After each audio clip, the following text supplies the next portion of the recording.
Welcome to Forging the Future, Decarbonizing the Steel Industry, a Hatch podcast series. I'm your host, Takashi Sachdeva, and invite you to join us on a journey through the challenges and innovations in iron and steel production. Discover how Hatch's century of expertise is shaping a sustainable future for the steel industry. Stay tuned as experts from Hatch share their insights on technology, market dynamics, and the path to decarbonization. Today, we are joined by two experts, David Mysko, Global Lead Ferrous Decarb, and Catalina Gonzalez, an environmental specialist at Hatch. We'll be diving deep into the correct approach of developing a rigorous lifecycle assessment to produce environmental product declarations.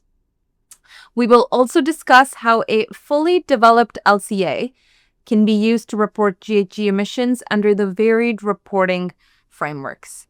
Welcome to the show, Dave and Catalina. Would you like to start by giving our audience a quick introduction? I started at Hatch about 12 years ago.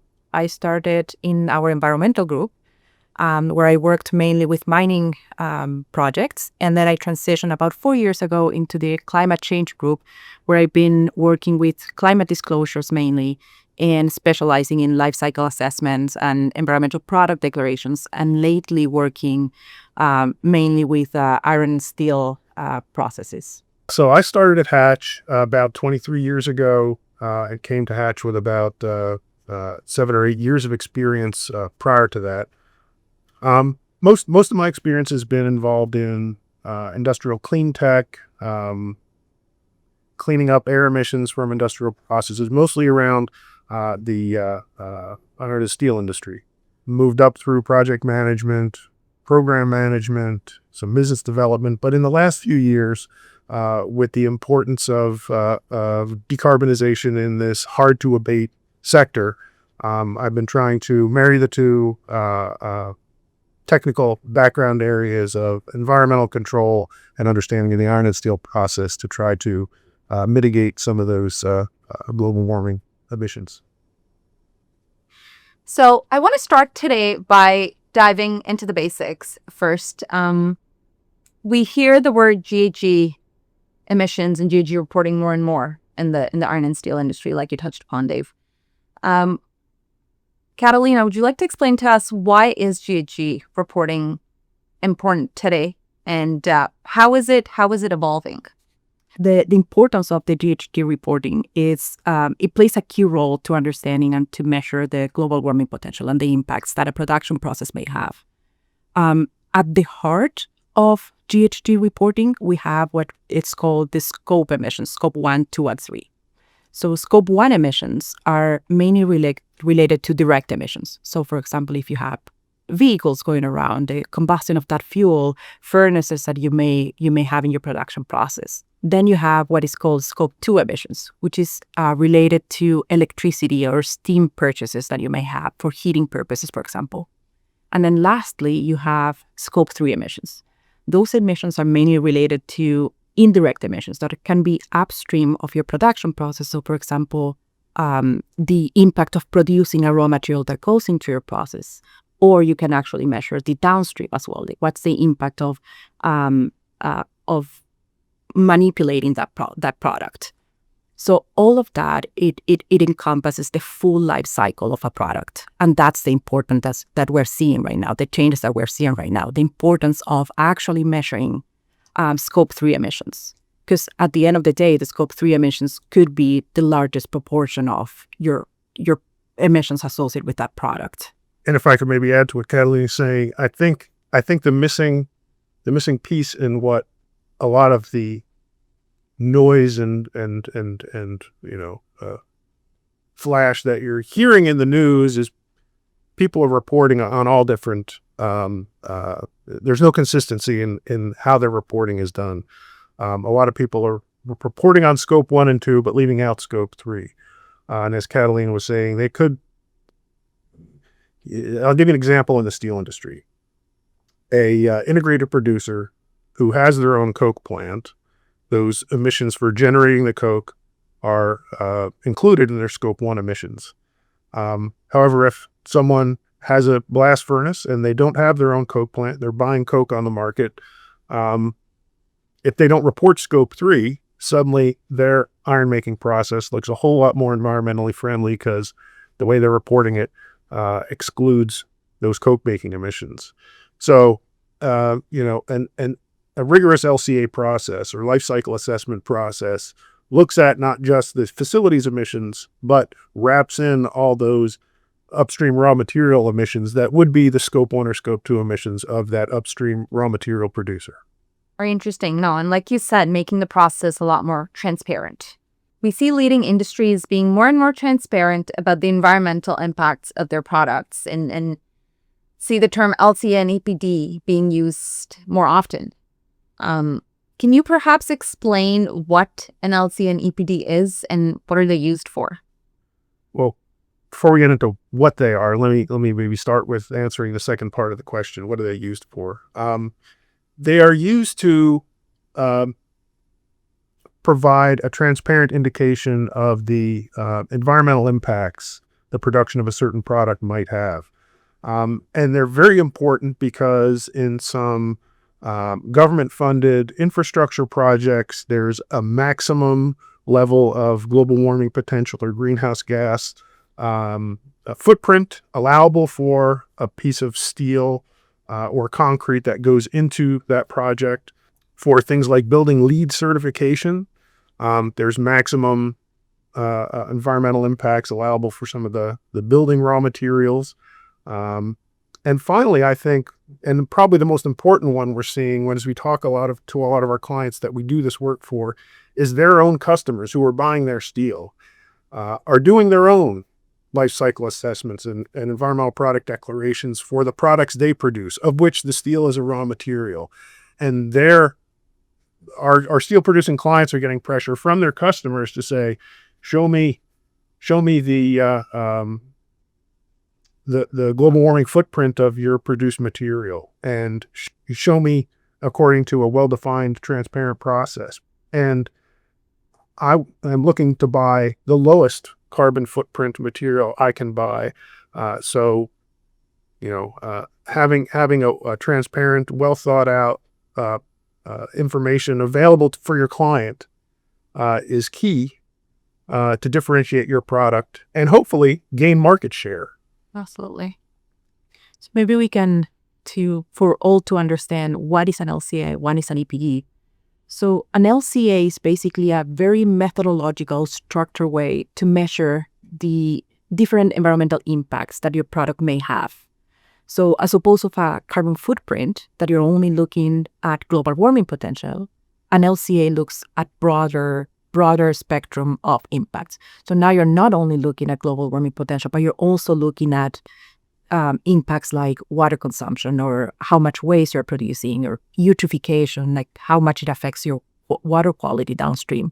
So it is a much comprehensive way to measure environmental impacts of your footprint, of your product, So the way that LCA it works, the methodological aspects of it, is mainly 4 key elements that you will work on.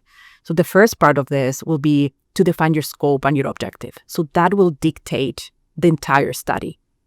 What are you measuring? How are you measuring? And what are you measuring exactly? What impacts are you measuring? Once you have that definition, then you can start looking at and collecting data. So that's what is called the lifecycle inventory. So with that, on that part, you will go to your client, to your steel factory, and start collecting all the primary data.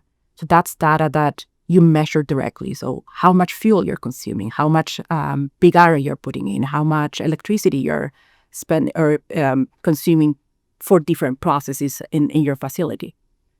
And once you have a clear understanding, not only the process, but also the different inputs and outputs as well, you'll take that and you'll start modeling in a life cycle software. So you'll put all those numbers in, and then you, similar to what you do with a global warming potential that you multiply by an emission factor, you'll do the same, but for the entire spectrum of impact categories that you're looking at. And then finally, when you have that, you can extract the results from that software and start interpreting those results. What does it mean, the number? What am I too high? Am I too low?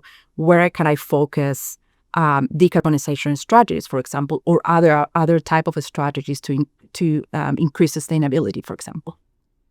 And then the other portion of this is an EPD. So an EPD and LCA, even though they follow similar information, they actually use for different purposes.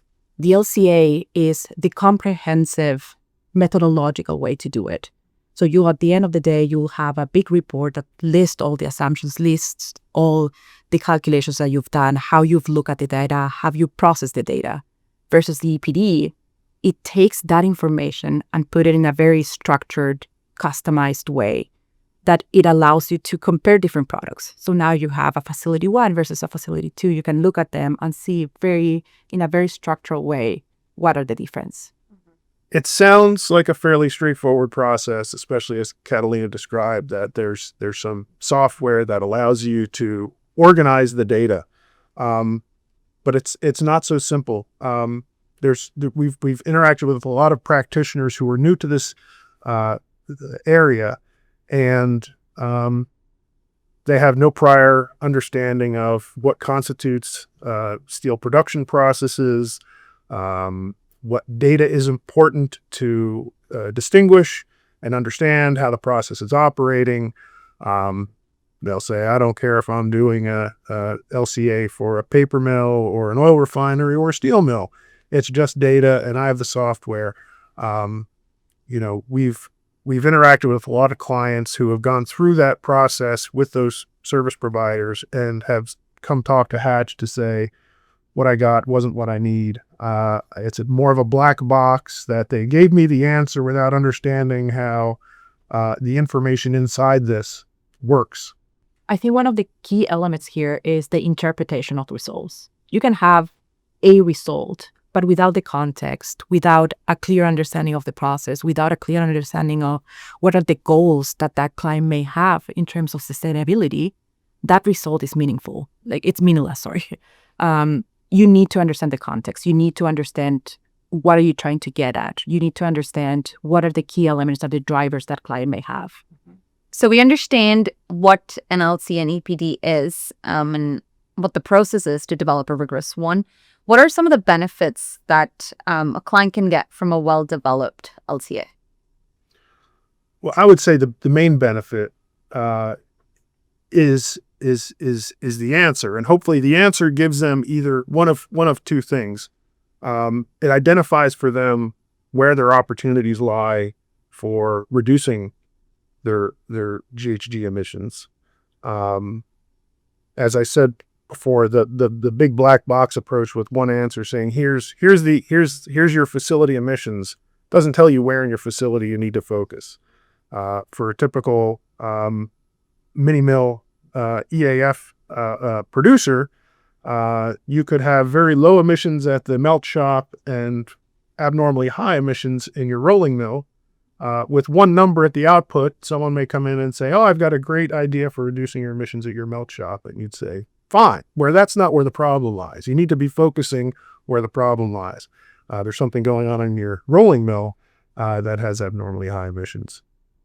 The other thing I think that a more rigorous approach gives you is the granularity of the input data.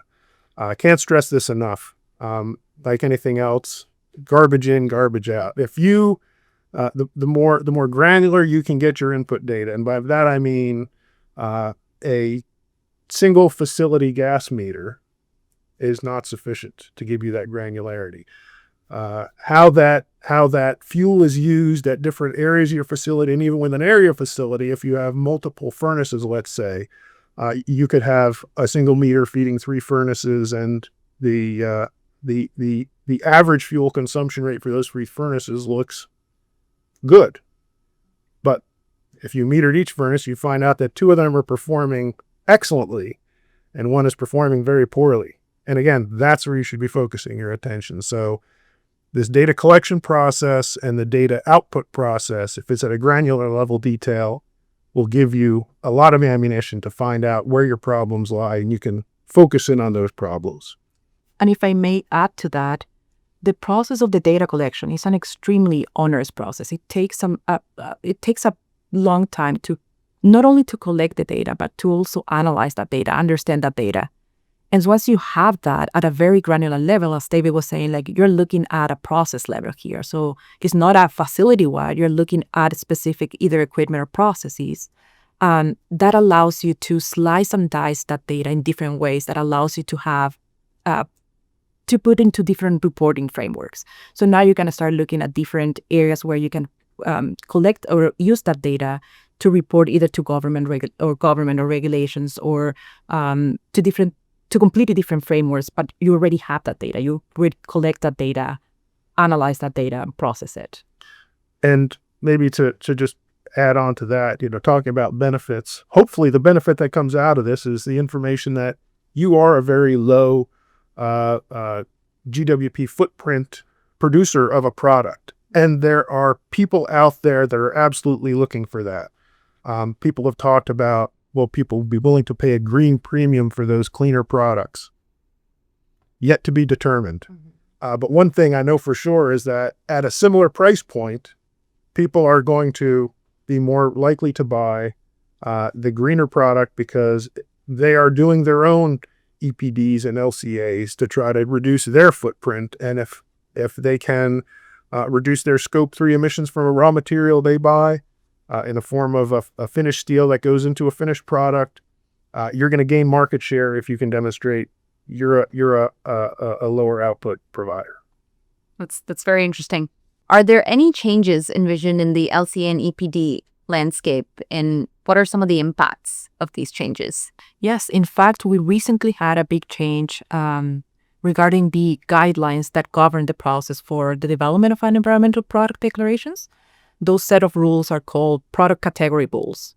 So there are very specific guidelines on how to do an LCA it's tailored to a specific product. So the changes, there were two major changes in that, what is called PCR. The first change is related to how to account renewable energy credits. So renewable energy credits is when you buy renewable energy from your supplier to be introduced into your process. So in the past, that was not allowed. That was not part of the rules of the PCR. Well, you didn't get the credit. You didn't get the credit. Lower footprint power. You had to use the average power for your region. Correct. So in the past, you'll have to abide by the rules that says you have to use a regional grid or a local grid without having the benefits of having that renewable energy introduced into your process and therefore lowering your emissions. So now this new PCR, what it does, it allows that. And it's a natural transition into the more transparent and allowing companies that are already doing certain things to lower the carbon emissions to be introduced into these new regulations, to be able to account for those benefits. And the second big change is there in the new PCR, there are certain materials that in the past were considered waste that now are considered co-products. And that's a major development because the way the life cycle assessment works is if you have a waste based on what is called the polluter pays principle, that waste does not get any allocations to footprint, to environmental impacts. What it happens is you basically allocate all those impacts to your main product.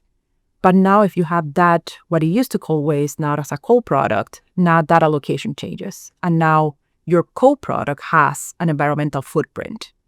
And we've seen in several industries how that's a major impact in several industries. And maybe I could give a good example in the steel industry is blast furnace slag.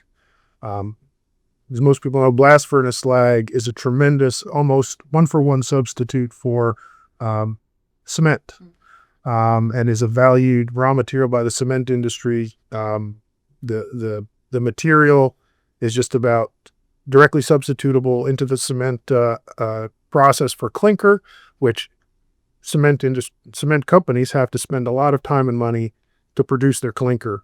In the past, when they bought slag from a blast furnace producer, they could do their own LCA and say, this slag comes to us carbon-free. It has zero carbon footprint because all the emissions associated with producing the slag and the steel went with the steel. So the cement producers were kind of getting a free ride on the back of the steel industry. So now the new PCR allows you to, in a very methodological way, allocate the carbon emissions partly to the steel and partly to the slag. Now, when you sell that slag to the cement producer has to take on a bit of that carbon footprint, much less than what his own clinker production would be. So he's still getting a benefit, but he's not getting that free ride on the back of the steel product. So with these two changes, both of them can result in a significant reduction of previously calculated GHG footprint by a steel company. So anyone who's done an EPD in the last few years and hasn't updated it recently, they should come talk to us. Oh, thank you. Thank you for sharing that. And thank you for a very informative and interesting conversation today. Any final parting remarks for our listeners? I think the key takeaways here is there's a natural transition on all these frameworks, how they work, how they account things.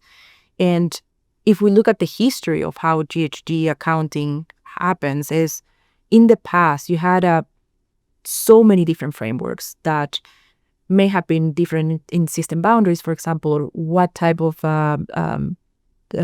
information you were looking at or how to account different things.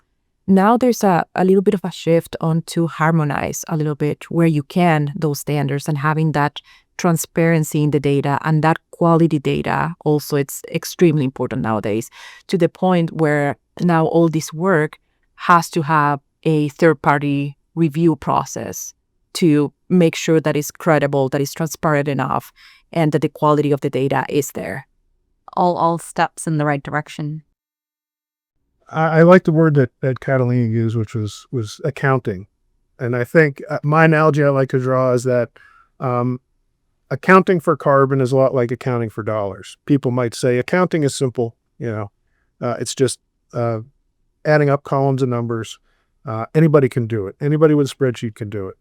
I'll liken it to somebody doing their taxes. If you're a high school student works a summer job, you can absolutely do your own taxes. If you're a complex multinational company, you don't want to be, doing your own taxes, so to speak. You want to hire a professional. You want to hire a professional who understands the regulations, who understands the requirements, the landscape, the opportunities you may have to offset some of your tax requirements with things like tax credits or reinvestments, or understands how to minimize your tax bill the legal way. So typically when you hire that type of professional, you're going to pay them a fee, but they're going to return many times to you what their fee is. No, I really like that analogy. Once again, thank you for joining us today. And I know I learned a lot today, and I'm hoping the same for our listeners. Thanks very much. Thank you. Thank you for joining us on Forging the Future, Decarbonizing the Steel Industry, where we navigate the complexities of iron and steel.